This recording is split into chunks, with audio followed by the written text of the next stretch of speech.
أعوذ بالله من الشيطان الرجيم بسم الله الرحمن الرحيم وبه نستعين وهو خير المعين.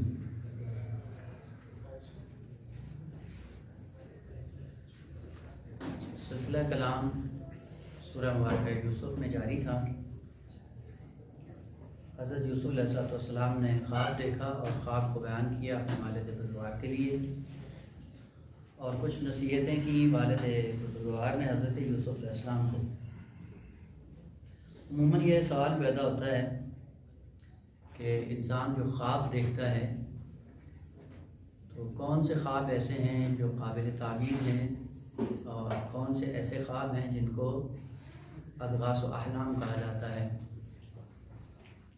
یعنی جن کی کوئی تعبیر نہیں ہوتی، یا کس وقت میں دیکھا جائے، یا وہ خواب آیا نفس انسانی کی شاہکاریاں ہیں یا نہ نفس انسانی سے ہٹ کر عالم ملکوت سے انسان کا رابطہ برقرار ہو جاتا ہے.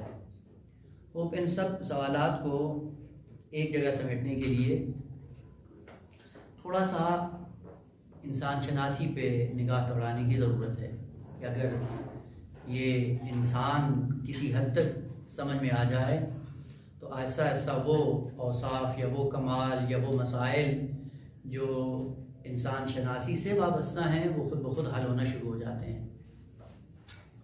دیکھیں، خداوند عالم نے متعدد قوا اور متعدد طاقتیں انسان کے اندر رکھی ہیں، اور ہر طاقت کا ایک خاص کام ہے، اور ہر ایک طاقت سے ایک خاص کام لیا جا سکتا ہے. البتہ اس اعتبار سے دیکھا جائے تو انسان کو مجموعی طور پہ دو قسم کی طاقتیں دی ہیں. بعض ایسی ہیں جن کا کام ہے علم اور معرفت اور آگہی حاصل کرنا، اور بعض ایسی طاقتیں دی ہیں جن کے ذریعے انسان میدان عمل میں اتر جاتا ہے، یعنی قوائے علمی اور قوائے عملی، موٹی دو چیزیں ہیں. اور پھر ہر ایک کے الگ الگ شعبے ہیں، اور ہر شعبے کا پھر اپنا ایک الگ کام ہے. کیونکہ مادی کائنات تین طرح کی ہے، کل کائنات تین طرح کی ہے: مادی کائنات، ملکوتی کائنات اور جبروتی کائنات، یعنی عالم عقل، عالم مثال اور عالم مادہ. عالم مادہ سے آگہی حاصل کرنے کے لیے خداوند عالم نے انسان کو حواس خمسہ دیے ہیں. حواس خمسہ کے ذریعے مادی کائنات سے انسان وابستہ ہو جاتا ہے. کچھ چیزیں دیکھنے کے لیے ناک دی ہیں، اور بعض ایسی چیزیں کہ جن کی نرمی یا سختی کو معلوم کرنے کے لیے قوت لامسہ دی. یہ حواس خمسہ کے جو کئی بار تکرار ہوئے ہیں. ان حواس کا کام کیا ہے؟ ان حواس خمسہ کا کام یہ ہے کہ مادی کائنات سے آگہی حاصل کرنے کے لیے یہ حواس خمسہ خداوند عالم نے انسان کو دی ہیں، اور انہی حواس خمسہ کے ذریعے مادی کائنات سے وابستہ ہو جاتا ہے، اس سے آگہی حاصل کر لیتا ہے. اور یہ وہ ابحاث ہیں کہ جو آپ نے منطق مظفر میں پڑھی ہیں، صرف یاد دہانی کے عنوان سے، کہ ہم اس مطلب کو بیان کر سکیں کہ جس کے لیے آیت مبارکہ ہے سورہ مبارکہ یوسف کی 4 نمبر آیت مطلب کو بیان کر دی. وہ مادی کائنات سے حواس خمسہ کے ذریعے انسان جب وابستہ ہوتا ہے تو وابستگی کا طریقہ کار کیا ہوتا ہے؟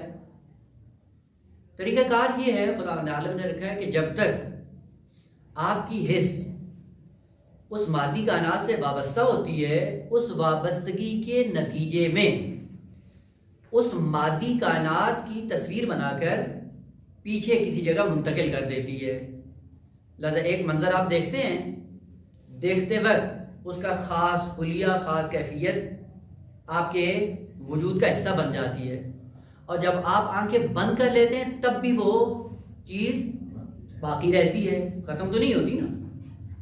بس یہ چیز جو باقی رہ رہی ہے اس کا مطلب ہے پیچھے کہیں سٹور ہو رہی ہے، محفوظ ہو رہی ہے. بس مادی کائنات سے آگہی حاصل کرنے کے لیے حواس خمسہ دیے ہیں. حواس خمسہ کے ذریعے مادی کائنات سے انسان مرتبط ہو کر ان کی تصویریں لے کر پیچھے ایک مخزن میں ڈال دیتا ہے. پیچھے ایک ہارڈ ڈسک لگی ہوئی ہے، جس ہارڈ ڈسک میں وہ تصویریں پہنچ جاتی ہیں. اس ہارڈ ڈسک کا نام یا اس مخزن کا نام یا اس خزانے کا نام جہاں پہ یہ ساری تصویریں واپس جا کر محفوظ ہو جاتی، اس کو علم کی یا علم منطق کی اصطلاح میں قوت خیال کہا جاتا ہے۔ بس حواس خمسہ کے ذریعے انسان جو مادی کائنات سے وابستہ ہو کر اس کائنات سے آگہی حاصل کرتا ہے، اس کائنات کی ساری معلومات اٹھ کر پیچھے قوت خیال میں چلی جاتی ہیں۔ مادی کائنات سے ہٹ کر خداوند عالم نے ایک مجرد کائنات بھی رکھی ہے، جس کا کوئی مادہ نہیں ہے، جسم نہیں ہے، بدن نہیں ہے، در عین حال حقیقت ہے۔ مثلا جو مثال مرحوم مظفر نے دی ہے اور وہ ہماری زندگیوں میں بھی کاملاً ملموس ہے، وہ یہ کہ کسی ذات کی محبت کا ادراک کرتے ہیں اور کسی ذات سے نفرت کو ادراک کرتے ہیں۔ کتنے ایسے لوگ ہیں کہ جن سے انسان کو نفرت ہوتی ہے اور کتنے ایسے لوگ ہیں جن سے محبت کرتا ہے۔ تو یہ محبت اور نفرت جو اشیاء سے ہوتی ہے قابل ادراک ہے یا نہیں ہے؟ کاملاً قابل ادراک ہے، اسی لیے تو انسان اس سے وابستہ ہو جاتا ہے۔ بس محبت بھی شیء واقعی ہے، نفرت بھی شیء واقعی ہے۔ اس محبت کو ادراک کرنے کے لیے یا نفرت کا ادراک کرنے کے لیے، ان سے آگہی حاصل کرنے کے لیے حواس خمسہ کی ضرورت نہیں ہے۔ حواس خمسہ کے بغیر یہ قابل ادراک ہیں، یعنی آنکھ سے محبت دیکھتے ہیں نہ، زبان سے ذائقہ اس کا محسوس کرتے ہیں، یا ناک سے سونگھتے ہیں، یا کان، نہ، اصل حواس خمسہ کے دائرے میں محبت اور نفرت نہیں آتی۔ وہ پھر کس کے ذریعے آپ اس کو ادراک کرتے ہیں؟ اس کے لیے خدا نے ایک الگ طاقت دی ہے بنام قوت واہم۔ قوت واہم کا کام یہ ہوتا ہے کہ مجرد کائنات سے انسان کو وابستہ کر دیتی ہے۔ پس مجرد کائنات سے مرتبط ہونے کے لیے خدا نے قوت دی ہے بنام قوت واہمہ، اور یہاں تک یہ قوت واہمہ حیوانات کے اندر بھی ہے۔ ایسا نہیں ہے کہ یہ مختص ہے انسان کے ساتھ، حیوانات بھی ایسے ہیں، آپ تھوڑا سا ان کے ساتھ نوازش کریں، ایسا ایسا آپ سے مایوس ہو جاتے ہیں، یا اگر آپ سے خطرہ محسوس کرتے ہیں تو آپ سے بھاگنے لگتے ہیں۔ بس اس کا مطلب ہے کہ یہ قوت واہمہ خدا نے حیوانات کے اندر بھی رکھی ہے، اور اس کا کام کیا ہے؟ فقط مجرد کائنات کا ادراک کرنا۔ مجرد کائنات کی دو قسمیں ہیں۔ بعض مجرد کائنات کے وہ حصے ہیں جو جزئیات سے تعلق رکھتے ہیں، جزئی کائنات، اور بعض مجرد کائنات ایسی ہے جس کو کہتے ہیں کلی، یعنی وہی جزئی اور کلی جو آپ نے دیکھا ہے، کلی کائنات۔ مثلا 2 اور 2 مل کر کتنے ہوتے ہیں؟ 4۔ 2 ضرب 2 کتنے ہوتے ہیں؟ 4۔ تو یہ جو آپ ادراک کرتے ہیں یہ مادی کائنات ہے؟ قطعاً مادی نہیں ہے۔ اور آیا یہ ایک جزئی معاملہ ہے یا نہ ایک فارمولہ ہے کلی عام جو ہر جگہ قابل تطبیق ہے؟ بس مجرد کائنات کے 2 شعبے ہیں، جزئی کائنات اور کلی کائنات۔ جزئیات کو ادراک کرنے کے لیے خدا نے قوت واہم رکھی ہے جو انسان کے پاس بھی ہے اور حیوانات کے اندر بھی ہے، اور ایک ہے مجرد کلی اور عام کائنات، وسیع ترین کائنات مجردات کی، اس کے ادراک کے لیے خدا نے کیا دی ہے؟ قوت عقل۔ بس قوت عقل وہ ہے جو مجرد کائنات سے انسان کو وابستہ کرتی ہے اور مجرد کائنات بنام کلی ہوتی ہے۔ خوب اب آئیں، جو قوت وہم ادراک کرتی ہے اس کی بھی تصویریں بنانا شروع کر دیتی ہے۔ تصویریں بنا کر پیچھے کس کو منتقل کرتی ہے؟ قوت خیال کو۔ عقل جو کچھ ادراک کرتی ہے وہ بھی تصویریں بنا کر پیچھے سٹور کرتی ہے، کہاں پہ؟ قوت خیال میں۔ پس قوت خیال مخزن اور سٹور ہے انسان کے پاس، کہ جس کے پاس حواس خمسہ کی تصویریں بھی موجود ہوتی ہیں، قوت واہمہ کی تصویریں بھی موجود ہوتی ہیں، اور قوت عقل کی تصویریں بھی موجود ہوتی ہیں۔ مثال کے ذریعے بات کو واضح کروں تاکہ بات مزید واضح ہو جائے۔ دیکھیں، آپ کسی کی جب محبت کا ادراک کرتے ہیں تو اس سے کوئی تصویر بنا کر آپ کے خیال میں ہوتی ہے؟ نہیں ہوتی ہے، اور عرصہ دراز گزرنے کے بعد بھی جب اس شخص کو دیکھتے ہیں تصویر فوراً اس کی محبت کی سامنے آ جاتی ہے، آپ کا رویہ اس کے سامنے بدل جاتا ہے۔ یا بعض علوم جو آپ پڑھتے ہیں، علوم کے اندر فارمولے اور کلی قوانین آپ ادراک کرتے ہیں، اور کلی قوانین ادراک کرنے کے بعد وہ سٹور ہو جاتے ہیں آپ کی قوت خیال میں۔ وہ ہفتہ 10 دن مہینہ گزرنے کے بعد بھی جب تھوڑی سی توجہ کرتے ہیں وہ ساری علمی آواز آپ کے صفحہ ذہن پہ حاضر ہو جاتی ہیں۔ اس کا مطلب ہے کہ کلی قوانین کی بھی تصویریں بن کر قوت خیال میں محفوظ ہو جاتی ہیں۔ خوب یہ ایک طریقہ ہے کہ جو انسان کے بدن میں یہ بار بار کام ہو رہا ہوتا ہے اور انسان کی ذات میں یہ سارے کام چل رہے ہوتے ہیں۔ بس مادی کائنات سے وابستہ ہونے کے لیے حواس خمسہ، مجرد جزئی کائنات سے وابستہ ہونے کے لیے قوت واہمہ، اور مجرد عام اور کلی کائنات سے آشنائی کے لیے قوت عقل۔ اور یہ تینوں قوا، حواس خمسہ، قوت واہمہ اور عقل، جو کچھ دیکھتی ہیں، جو کچھ ادراک کرتی ہیں، ان کی تصویریں بنا کر پیچھے قوت خیال کو دے دیتی ہیں۔ قوت خیال کیا کرتی ہے؟ وہ سٹور کرتی ہے تمام تر تصویروں کو۔ اب اس سے ہٹ کے ایک اور کام بھی کرتی ہے قوت خیال، وہ کیا ہے کہ ایک تو یہی جو خام میٹیریل ان سے لیتی ہے، حواس خمسہ سے، قوت واہمہ سے، قوت عقل سے جو خام تصویریں لیتی ہے، ان کو بھی سٹور کر لیتی ہے۔ سٹور کرنے کے بعد پھر نیا کام جو اپنی طرف سے انجام دیتی ہے وہ یہ ہے کہ بعض تصویروں کو کاٹ چھانٹ کے دوسری تصویروں کے ساتھ منسلک کرنا شروع کر دیتی ہے۔ یعنی وہی جو موجود ہے اس کے پاس میٹیریل ہوتا ہے، اس میں دخل و تصرف کرتی ہے۔ دخل و تصرف کرنے کے بعد پھر اپنی طرف سے نئی تصویریں بنانا شروع کر دیتی ہے۔ نمونہ اس کا، یا مثال، ابھی آپ کو کوئی دعوت دے کسی شہر میں جانے کے لیے، جس شہر کو آپ نے نہیں دیکھا ہو، جیسے آپ کو دعوت ملے کہ فلاں شہر میں آپ کو جانا ہے اور اس شہر کو آپ نے دیکھا نہیں ہے، جیسے ہی آپ کو دعوت ملتی ہے اسی شہر کا نام سنتے ہی فوراً آپ کے ذہن میں ایک تصویر بن جاتی ہے۔ ہوتی ہے نہیں ہوتی؟ بن جاتی ہے نا۔ یہ کہاں سے بن گئی ہے؟ وہی تصویریں جو ذہن کے پاس موجود تھیں، انہی کو کاٹ چھانٹ کے اس نے ایک نئی تصویر آپ کے ذہن کے اندر ایجاد کر دی۔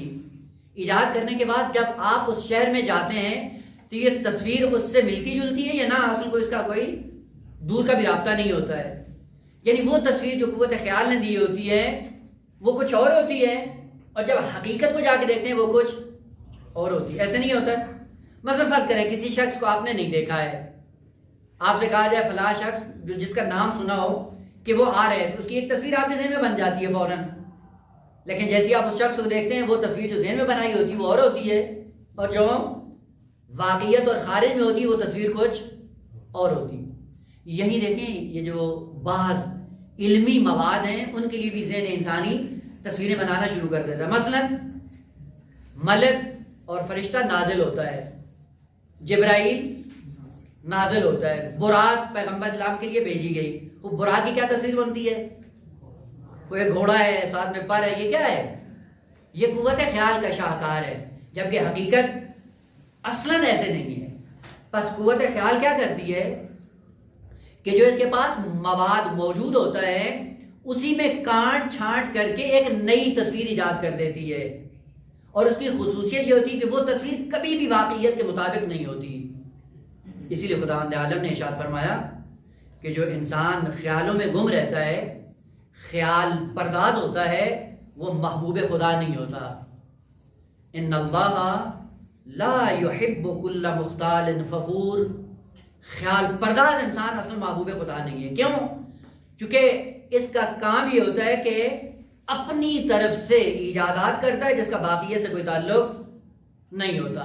اور یہ خیال زدہ انسان پھر ہوتا کیا ہے؟ یہ بیماری ہے انسان کے اندر، ایک جیسے بیماری ہے، اور اس بیماری کا نتیجہ کیا ہوتا ہے کہ ہمیشہ اپنے اندر احساس برتری کا شکار ہو جاتا ہے۔ ہمیشہ اصل ممکن ہی نہیں ہے خیال پرداز ہو، خیال زدہ انسان ہو اور اس کے اندر احساس برتری نہ ہو، ممکن ہی نہیں ہے۔ اور اسی لیے خیال پرداز انسان محبوب خدا نہیں ہے، کیونکہ اس کے اندر احساس برتری کا میزہ آ جاتا ہے، دوسروں سے اپنے آپ کو برتر سمجھتا ہے یا نہیں ہے؟ کتنے ایسے افراد ہیں جو حوضے کے اندر آتے ہیں، اپنے خیالات میں سمجھتے ہیں کہ شاید ہم آیت اللہ العظمیٰ بنے ہوئے ہیں، اور اسی کے نتیجے میں دوسروں کو اصلاً طلبہ کی حد تک قبول کرنے کے لیے تیار نہیں ہوتے۔ یہ خیال زدہ انسان ہے، کیونکہ خیال کی کوئی واقعیت نہیں ہے۔ اور عجیب بات یہ ہے کہ قرآن کے اندر چونکہ یہ روابط بڑے خوبصورت انداز سے بیان کیے گئے، کا مختال ہمیشہ فخور بھی ہوگا۔ ان اللہ لا يحب كل مختال فخور، خیال پرداز ہمیشہ فخور ہوگا. فخور کس کو کہتے ہیں؟ متکبر، فخر فروشی کرنے والا، یعنی دوسروں کو تحقیر کی نگاہ سے دیکھنے والا. ممکن ہی نہیں ہے کہ خیال پرداز ہو اور دوسروں کا احترام کرے. دوسروں کا اصلاً عظمت کے ساتھ یاد نہیں کرتا ہے، ہمیشہ تحقیر کی نگاہ سے دیکھے گا. کتنے ایسے لوگ ہیں جو دو علمی اصطلاحات پڑھ کے اپنے وہم و گمان میں، اپنے خیالات میں بہت عالم بنے ہوتے ہیں، لہذا اگر کوئی صاحب علم، طالب علم بھی سامنے آ جائے تحقیر کی نگاہ سے دیکھتا ہے. اگرچہ پلٹ کر وہ سوال ایسا کر لے کہ اسی بھری محفل میں اس کی پوری حقیقت برملا ہو جائے، لیکن اس کے باوجود اپنی اس تکبر سے، استکباریت سے نیچے آنے کے لیے آمادہ نہیں ہوتا. بس مختال کون ہوتا ہے؟ جو ہمیشہ احساس برتری کا شکار ہوتا ہے. فخور وہ ہوتا ہے جو دوسروں کو تحقیر کی نگاہ سے دیکھتا ہے. اور یہ دونوں چیزیں خدا کو پسند نہیں ہیں. اصل عالم ہوتا وہ ہے کہ جو اپنے آپ کے اندر احساس کمتری، البتہ احساس کمتری جو اخلاقی اعتبار سے وہ بھی مذموم ہے، کیونکہ بعض لوگ ہوتے ہیں ایک زمانے میں احساس کمتری کا شکار ہوتے ہیں، یہ بھی بیماری ہے. اور ایک زمانہ ایسا آتا ہے کہ جس میں احساس برتری کا شکار ہو جاتے ہیں. ہر دو بیماری ہیں. تو واقعیت کیا ہے؟ انسان کے اندر توازن ہونا چاہیے. حقیقت ہے لیکن اظہار نہیں کرتا ہے. حقیقت انسان کے اندر ہو، کمال ہو، لیکن کمال کا جگہ جگہ اظہار نہ کرے. بس قوت خیال کیا کرتی ہے؟ کاٹ چھانٹ کے ایسی تصویریں انسان کے ذہن کے اندر ایجاد کر دیتی ہے جن کا واقعیت اور حقیقت سے کوئی ربط نہیں ہوتا ہے. لہذا اس کو کیا کہا جاتا ہے؟ خیال پرداز. البتہ یہ بھی ایک نعمت ہے خدا کی. اگر یہ خیال والی طاقت انسان کے پاس نہ ہوتی، اصل انسان متمدن نہیں ہوتا، انسان کبھی بھی ترقی نہیں کرتا. کیا ہوتا؟ یہی انسان حیوانوں کی طرح، جس طرح پہلا انسان اور پہلا بشر عام سادہ زندگی گزار رہا تھا، یا غاروں میں، پہاڑوں میں، یا جنگلوں میں بالکل جانوروں کی طرح زندگی بسر کر رہا تھا، آج بھی اسی طرح ہوتا. یہ جو اتنی ارتقاء آئی ہے انسانی زندگی میں، یہ اسی قوت خیال کا نتیجہ ہے. اور قوت خیال میں کیا ہوتا ہے؟ تصویریں کاٹ چھانٹ کے نئی بناتے رہنا. ایک گھر دیکھا، اس کا نقشہ کچھ یوں تھا، اسی نقشے کو تھوڑا سا کاٹ چھانٹ کے نیا بنا کے نئے گھر کا ایک نیا نقشہ تیار کر لیا. یہ جو آئے دن نئی گاڑیاں اور نئے ماڈل اور نئے نقشے آ رہے ہیں، آپ یہ نہ سمجھیں کہ یہ اس قوت خیال سے ہٹ کے نا، اسی قوت خیال کا شاہکار ہے. جو آج کل آپ کو متمدن دنیا نظر آتی ہے، یہ نتیجہ اسی قوت خیال کا ہے. بس قوت خیال ایک بہت بڑی نعمت ہے اگر عقل کے سائے میں یہ پروان چڑھے. خوب یہاں تک بات ذہن میں آ گئی کہ جو کچھ قوت واہمہ دیکھتی ہے قوت خیال کے پاس، جو کچھ عقل دیکھتی ہے قوت خیال کے پاس، اور جو کچھ حواس خمسہ دیکھتے ہیں ان کا سلسلہ بھی کیا ہوتا ہے؟ قوت خیال کے پاس. اب یہاں سے مشکل یہ ہے کہ جب تک انسان عالم بیداری میں رہتا ہے تو جن قوا کو استعمال کر رہا ہوتا ہے قوت خیال انہی کے آرڈر پہ کام کرتی ہے. یعنی قوت خیال ایک مزدور کی طرح ہے کہ جس طاقت نے اس کو آرڈر دے دیا اسی کا پروڈکٹ یہ اپنے پاس محفوظ رکھنا شروع کر دیتی ہے. اس کا مطلب ہے کہ یہ قوت خیال خود سے کچھ نہیں کر رہی ہے. جو طاقت اس کو اپنے آرڈر پہ لے لے اسی کے مطابق یہ کام کرنا شروع کر دیتی ہے.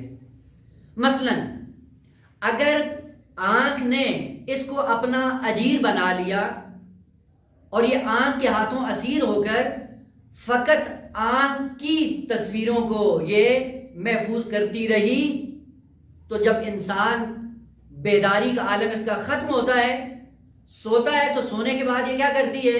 خود جس نے آرڈر دیا تھا اسی کے مطابق بھی کام کرنا شروع کر دیتی ہے. بس قوت خیال کیا کرتی ہے؟ جو کچھ آپ عالم بیداری میں کرتے ہیں انہی کو سٹور کرتی ہے. سٹور کرنے کے بعد جب آپ بالکل عالم بیداری سے منقطع ہو کر عالم نو میں چلے جاتے ہیں تو عالم نو میں پھر وہی کارستانیاں جو عالم بیداری میں انسان نے کی ہوتی ہیں انہی کو مجسم بناتی ہے، مجسم شکل بنا کر انسان کے سامنے پیش کر دیتی ہے. آپ دیکھیں کبھی کبھی انسان عالم بیداری میں لڑائی جھگڑوں سے درگیر ہوتا ہے، کیونکہ سارا دن لڑائی جھگڑے میں مصروف ہوتا ہے. عالم بیداری میں جب بستر پہ جاتا ہے، جیسے ہی حواس خمسہ سے اس کو فرصت ملتی ہے، حواس خمسہ بالکل معطل ہو جاتے ہیں، اب قوت خیال فعال ہو جاتی ہے، تو کرتی کیا ہے کہ جس کا آرڈر تھا اسی کا پروڈکٹ تصویروں کی شکل میں اس کو دکھانا شروع کرتی ہے۔ تو خواب میں کیا دیکھتا ہے آدمی؟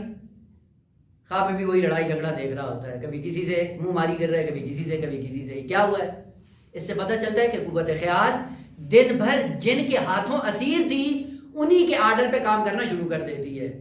یا مثلا آپ دیکھیں، البتہ مثال کی حد تک ہے، بات ذہن میں آ جائے، اگر دن بھر بیداری کے عالم میں انسان شہوانی مناظر کو دیکھتا رہے، جیسے ہی عالم بیداری اس کی ختم ہوگی، قوت خیال نے سارا کچھ وہ اسٹور کیا ہوا ہے، جیسے یہ عالم نوم میں جائے گا، اعضاء و جوارے اس کے کام کرنا چھوڑ دیں گے، قوت خیال آزاد ہو جائے گی۔ کیا کرے گی؟ وہی شہوانی مناظر تجسم کی صورت میں انسان کو دکھانا شروع کر دے گی، اور یہ زندگی میں آپ دیکھ سکتے ہیں۔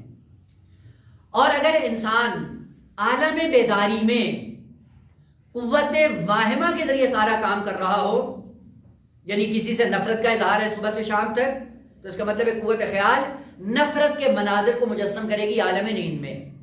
اور اگر دن بھر محبت والے کام کر رہا ہے تو رات کو جیسے ہی سوئے گا تو قوت خیال کیا کرے گی؟ اسی قوت واہمہ نے جو محبت کے آرڈر دیے تھے انہی کو تجسم کی صورت میں بنا کر انسان کے سامنے پیش کر دے گی۔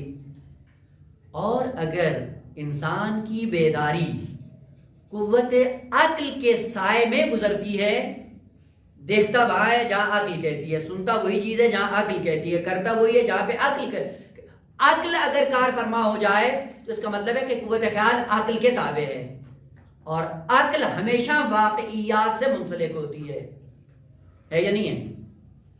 آپ دیکھ لیں اپنی زندگیوں میں، البتہ یہ مثال کئی مرتبہ تکرار ہوئی ہے لیکن صرف سمجھانے کے لیے۔ مثلا اگر یہی انسان اگر تاریکی میں مردہ اور اس کی لاش پڑی ہوئی ہو تو انسان اس کے پاس رہنے کے لیے تیار نہیں ہے۔ کیوں؟ قوت خیال کیا کہتی ہے؟ بہت خطرناک ہے۔ عقل کیا کہتی ہے؟ کچھ بھی نہیں ہے، بے جان پڑا ہوا ہے۔ بس عقل واقعیت بتاتی ہے، قوت خیال واقعیات نہیں بتاتی ہے۔ اب یہاں سے پتہ چلتا ہے اگر یہ سو جاتا ہے انسان، اس کا مطلب ہے یہ عقل کے تابع ہے، اور اگر ایک لمحے کے لیے وہاں پہ بیٹھنے کے لیے تیار نہیں تو اس کا مطلب ہے یہ خیال کے تابع ہے۔ جس طاقت کے تابع ہوگا قوت خیال کیا کرے گی؟ انہی چیزوں کو مجسم کر کے انسان کے سامنے پیش کر دے گی۔ اور اگر عقل کے سائے میں عالم بیداری گزرتی ہے تو عقل ہمیشہ واقعات سے منسلک کرتی ہے۔ مثلا کہیں پہ غیبت کرنے لگتا ہے انسان، عقل فوراً جھنجھوڑتی، کیوں کر رہے ہو یہ کام؟ غلط ہے، آپ کے لیے نقصان دہ ہے۔ اگر رک گئے تو اس کا مطلب ہے کہ قوت خیال عقل کے تابع ہے، وہ عقل کے آرڈر کے مطابق جب عالم نوم میں جائے گا انسان تو قوت خیال عقل کے آرڈر کے مطابق واقعیات سے منسلک کرتی ہے، حقائق عالم کو دکھاتی ہے۔ اسی لیے جس انسان کی زندگی عقل کے سائے میں گزرتی ہے، جب نیند کے عالم میں جاتا ہے تو قوت خیال عقل کے آرڈر کے تحت عالم ملکوت سے جا کر مرتبط کر دیتی ہے انسان کو۔ اسی لیے کہا جاتا ہے کہ انبیاء کے خواب ہمیشہ حقیقت پر مبنی ہوتے ہیں۔ کیوں؟ اس لیے کہ ان کی بیداری عالم عقل کے تابع رہ کر بسر ہوتی ہے۔ تو عالم نوم میں قوت خیال کیا کرتی ہے؟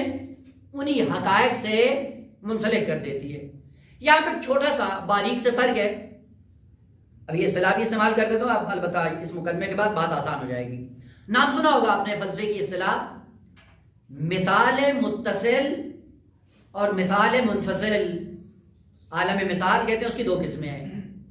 عالم مثال بتایا تھا کیا ہے؟ عالم برزخ یا عالم قبر یا عالم ملکوت، قرآن کی تعبیر کے مطابق۔ عالم ملکوت کیا ہے؟ یہاں پہ مادہ نہیں ہوتا، جسم نہیں ہے، لیکن آثار مادہ ہوتے ہیں، یعنی مادے جیسی شکل و صورت، تصویر وغیرہ وہی ہوتی ہے، جس طرح کہ عالم خواب میں ہم دیکھتے ہیں۔ اس مثال کی دو قسمیں، مثال متصل اور مثال منفصل۔ یہ فلسفی اصطلاح ہے کہ اس عالم میں ملکوت کی دو قسمیں آپ کہہ سکتے ہیں۔ عالم ملکوت وہ جو متصل ہو یا عالم ملکوت جو منفصل ہو۔ اب وہ اس کو مثال متصل کہہ لیں یا مثال منفصل کہہ لیں، فرق نہیں کرتا ہے کیا یہ؟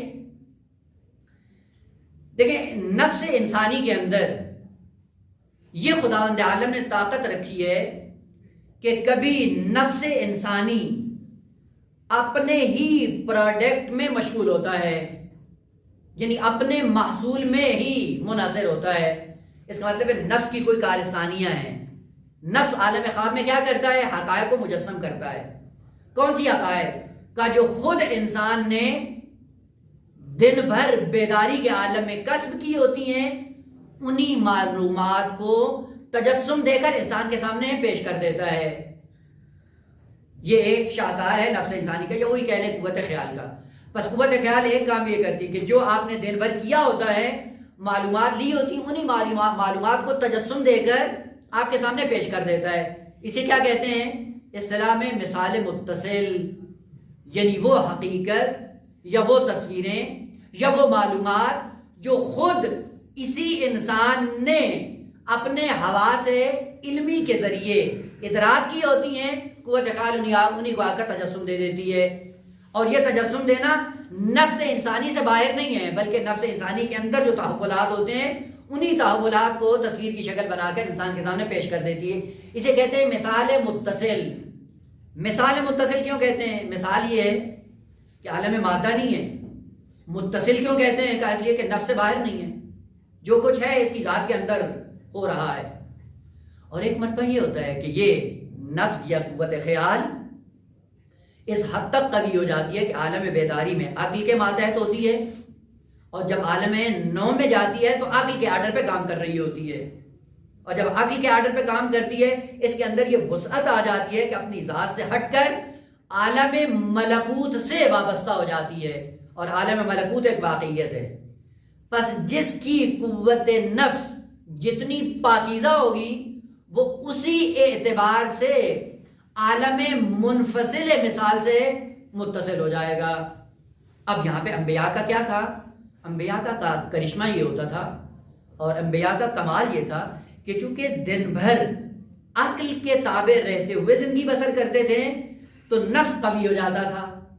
جیسے نفس قوی ہوتا ہے، عالم ملکوت سے متصل کرتا ہے. یعنی جو کچھ عالم ملکوت میں دیکھتے ہیں، اسی کو آ کر عالم مادہ میں پیدا کرتے ہیں. اب سمجھ میں آتا ہے کہ جیسے حضرت ابراہیم علیہ السلام نے ارشاد فرمایا کہ انی ارا فی المنام انی اذبحک. یہ رویت کیا ہے؟ رویت ملکوتی. کیا دیکھا ہے؟ ایک حقیقت کو. کون سی حقیقت کا؟ جو نفس کے اندر رونما نہیں ہوئی ہے.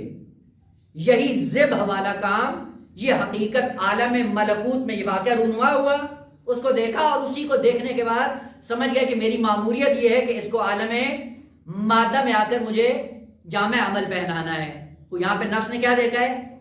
مثال منفصل میں ایک ایسی حقیقت جو خداوند عالم کو محبوب ہے، اور خداوند عالم چاہتا ہے کہ اس حقیقت کو مجسم کیا جائے. لہذا اس حقیقت کو دیکھنے کے بعد عالم بیداری میں آ کر اسی حقیقت کو مجسم کر دیا. بس نفس کے دو کام ہوتے ہیں. کیا کرتا ہے؟ بسا اوقات یہ ان حقائق کو مجسم کرتا ہے جو صرف نفس کے اندر موجود ہوتی ہیں. یعنی حواس خمسہ نے دیکھا، قوت واہمہ نے دیکھا، قوت عقل نے دیکھا، انہی کو مجسم بنا کر انسان کے سامنے رکھ دیا. اور مثال منفصل میں کا نفس کے اندر اتنی پاور آ جاتی ہے کہ وہ اپنی ذات سے ہٹ کر عالم ملکوت سے متصل ہونے کی کوشش کرتا ہے. تو جس کی جتنی وسعت ہوتی ہے، وہ اتنے اعتبار سے عالم ملکوت سے متصل ہوتا ہے. ایک وہ ہے نفس کی طاقت، اس کی یہ ہے کہ فقط عالم نوم میں عالم ملکوت سے متصل ہو سکتا ہے. اور بعضوں کی نفسانی پاور اتنی ہوتی ہے، جو نفس مطمئنہ کے حامل ہوتے ہیں، وہ عالم یقظہ اور عالم بیداری میں عالم ملکوت سے متصل ہو جاتے ہیں. بس اس کا مطلب ہے کہ نفس اگر عقل کے تابع رہ کر اپنی بیداری کو گزارے گا، تو عالم نوم میں اسی اعتبار سے عالم ملکوت سے متصل ہوگا. خوب، اب سوال، کون سے خواب ایسے ہیں جن کی تعبیر ہے، اور کون سے ایسے خواب ہیں جن کی تعبیر نہیں ہے؟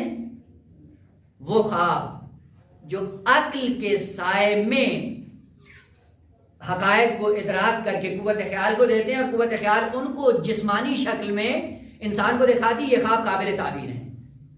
لیکن وہ خواب جن کے پیچھے آرڈر دینے والی طاقتیں حواس خمسہ ہوں، یا قوت واہمہ ہو، یا قوت شہویہ ہو، یا قوت غضبیہ ہو، ان کے آرڈر پہ قوت خیال جب چلے گی، ان خوابوں کی کوئی تعبیر نہیں ہے. بس آج کے بعد اپنی زندگیوں میں یہ دیکھیں، خواب دیکھنے کے بعد سب سے پہلے اپنی بیداری پہ غور کریں کہ عالم بیداری میں کیا کام کیا ہے. جو کام کیے ہیں ان پہ ذرا نگاہ دوڑائیں. وہ کام ایسے تھے جو عقل کے سائے میں تھے.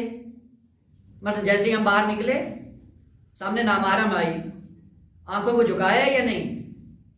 وہ اگر آنکھوں کو جھکا لیا عقل کی سنتے ہوئے، اب اس حقیقت کی تصویر بن گئی قوت خیال میں.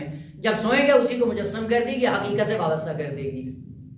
اور اگر وہاں پہ قوت شاویہ پہ عمل کرتے ہوئے ٹیمپریری لذت کو اپنی زندگی میں داخل کر دیا تو قوت خیال شہوت کے تابع ہے، تو یہ خواب شہوانی دکھائے گی.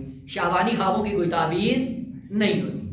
یہاں سے ایک اور مشکل بھی سامنے آ جاتی ہے، اور وہ یہ ہے کہ بعض خواب ایسے ہوتے ہیں جن کو تعبیر کرنا بڑا مشکل ہوتا ہے، اور بعض خواب ایسے ہوتے ہیں بڑی آسانی کے ساتھ قابل تعبیر ہوتے ہیں. البتہ یہ معبر کی کمال ہے، وہ دقت ہے، یا معبر کی علمی صلاحیت ہے جس کی بنیاد پہ، کیونکہ ہر انسان تعبیر نہیں کر سکتا ہے. تعبیر انسان وہ کر سکتا ہے جو پاکیزہ ہوتا ہے. اگر پاکیزگی نہ ہو، عالم ملکوت سے وابستہ نہ ہو، تعبیر نہیں کر سکتا ہے. وہ بعض خواب ہیں جن کی تعبیر کرنا مشکل ہے، اور بعض خواب ایسے ہیں جن کی تعبیر کرنا بڑا آسان ہے. یہ کیسے ہوتا ہے؟ کہ جیسے زندگی بسر کی ہے ویسے ہی مسئلہ 2 اور 2 4 کی طرح قابل حل ہے. دیکھیں، آپ تصور یہ کریں کہ 5-10 آدمی ایک محفل میں بیٹھے ہیں. یہ 5-10 آدمی ایسے ہیں کہ جو ہر ایک اپنی علمیت جھاڑ رہا ہے، دوسرے کی نہیں سن رہا ہے.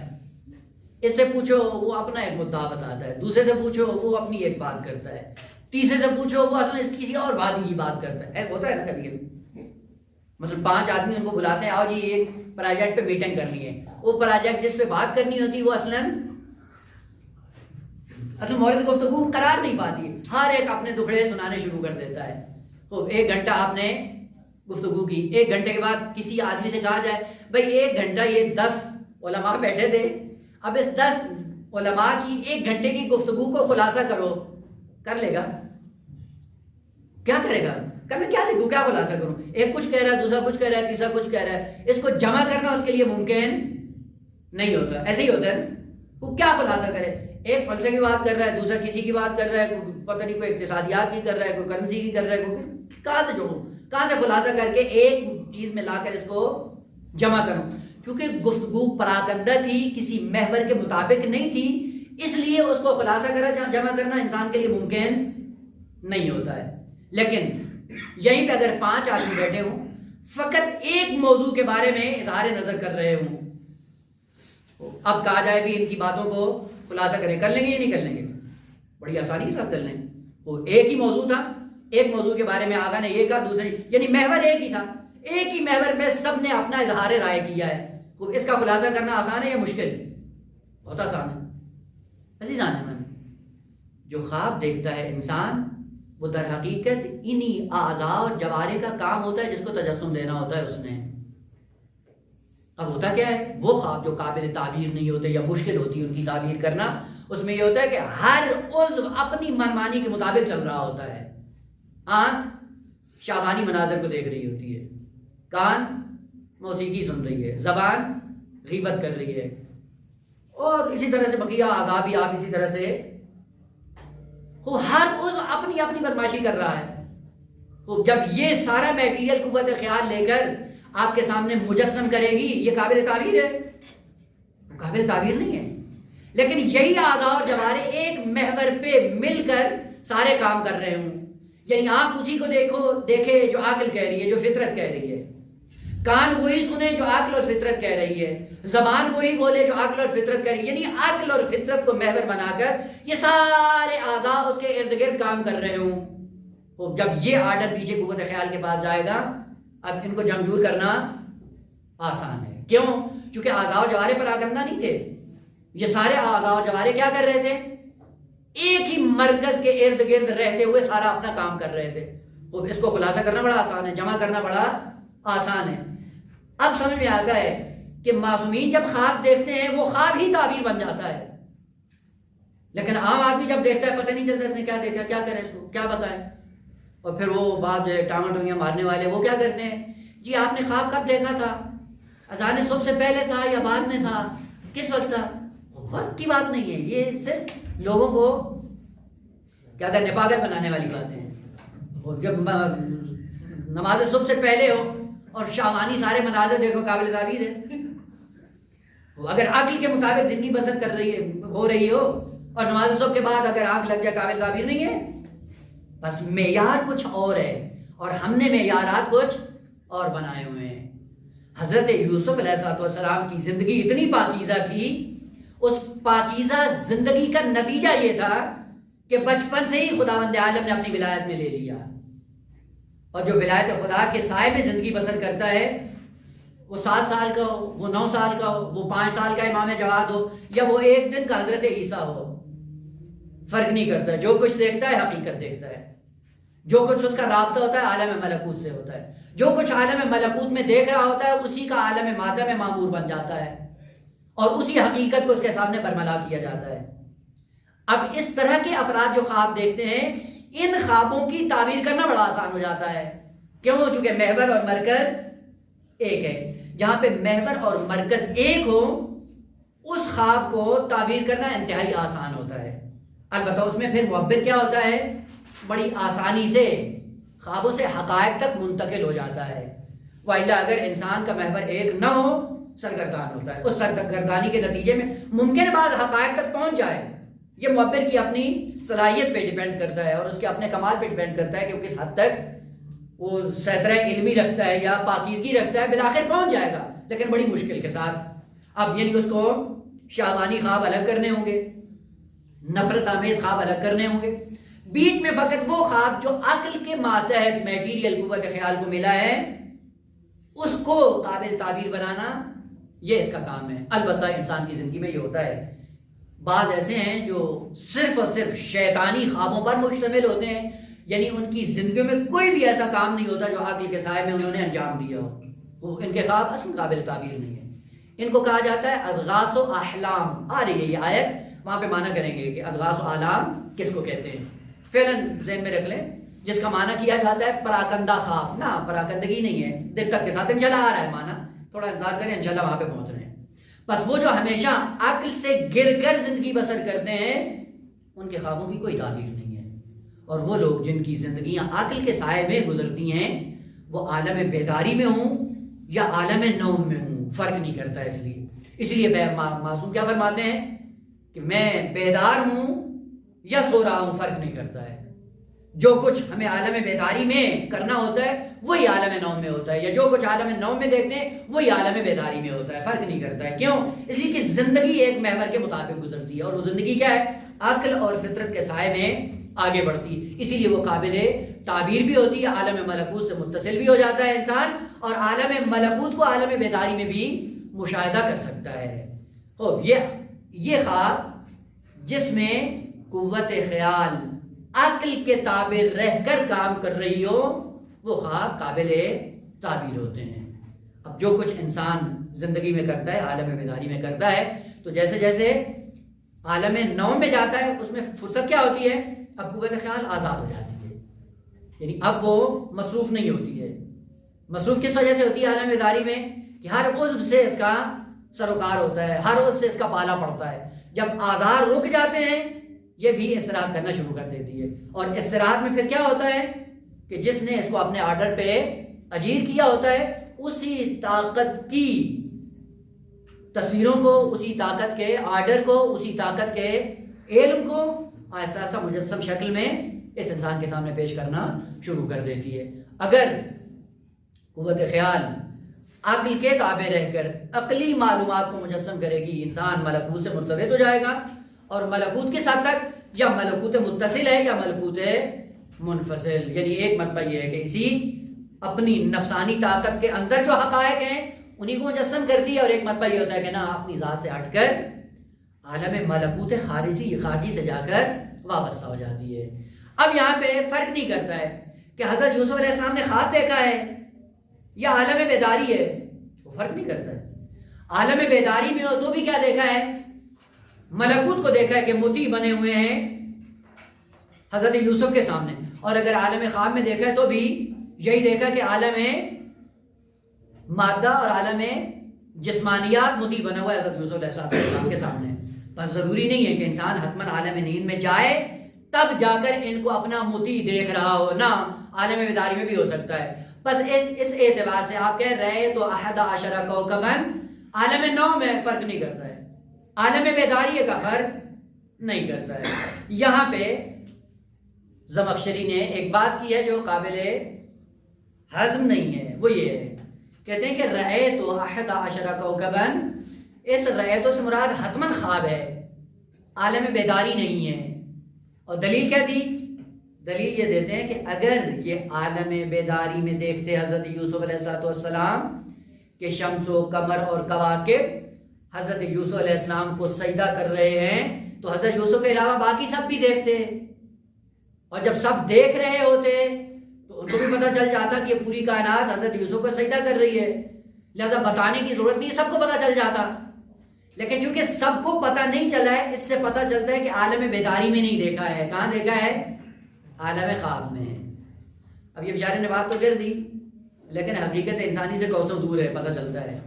اور وہ یہ کیا رہا، ملکوت کی کائنات سے جب انسان مرتبط ہوتا ہے تو اس ظاہری ڈھیلوں سے نہیں دیکھتا ہے، اور اس ظاہری ڈھیلے سے دیکھنے کی وجہ سے اس کائنات سے متصل نہیں ہوتا ہے. وَإِلَّا حضرت جبرائیل علیہ السلام جب نازل ہوتے تھے پیغمبر اسلام پر اور پیغمبر اسلام بیدار ہوتے تھے تو سب جبرائیل کو دیکھ رہے ہوتے تھے یا فقط پیغمبر اسلام دیکھ رہے ہوتے تھے؟ ہے عالم بیداری میں دیکھ رہے ہیں حضرت جبرائیل کو، لیکن دوسروں کو نظر نہیں آ رہا ہے. اس بیچارے کو یہ پتہ نہیں ہے کہ عالم ملکوت ظاہری آنکھوں سے نظر نہیں آتا ہے، بصیرت کی آنکھ سے نظر آتا ہے. اب وہ بصیرت کی آنکھ انسان کی جب بینا ہو جاتی ہے تو وہ سو رہا ہو تو بھی دیکھتی ہے، جاگ رہا ہو تو بھی دیکھتی ہے. اور اتفاق سے جب عالم ملکوت کو عالم بیداری میں دیکھا جاتا ہے تو ان ظاہری ڈھیلوں کو بند کرنا پڑتا ہے. یہ ظاہری ڈھیلے جب کھلے ہوئے ہوں تو عالم ملکوت سے انسان متصل نہیں ہو سکتا ہے. اسی لیے کہا جاتا ہے کہ سر کی آنکھوں کو بند کرو تاکہ سر کی آنکھیں کھل جائیں. اور اکثر ہم سر کی آنکھیں بند نہیں کرتے ہیں، اس لیے سر کی آنکھ بھی بینا نہیں ہوتی ہے.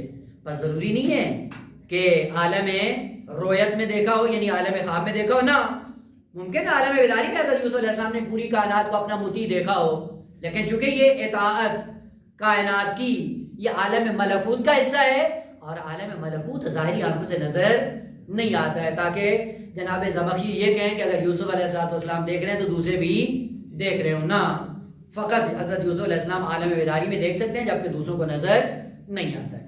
بس اس سے پتہ چلتا ہے کہ رؤیت ابھی بھی مطلق ہے، ممکن ہے عالم خواب ہو اور ممکن ہے عالم بیداری ہو. البتہ ایک مطلب ہے جو علامہ نے ذکر کیا ہے کہ انشاءاللہ مناسبت سے عرض کریں گے، دیکھیں کہ علامہ کیا کہتے ہیں. علامہ بھی اسی بات کی طرف ناظر ہیں کہ دیکھا عالم خواب میں ہے، لیکن جو انہوں نے استدلال پیش کیا انشاءاللہ اس کو بیان کریں گے، دیکھیں بات صحیح ہے یا نہیں ہے. سلسلہ کلام جاری ہے، انشاءاللہ بات کریں گے. الحمدللہ.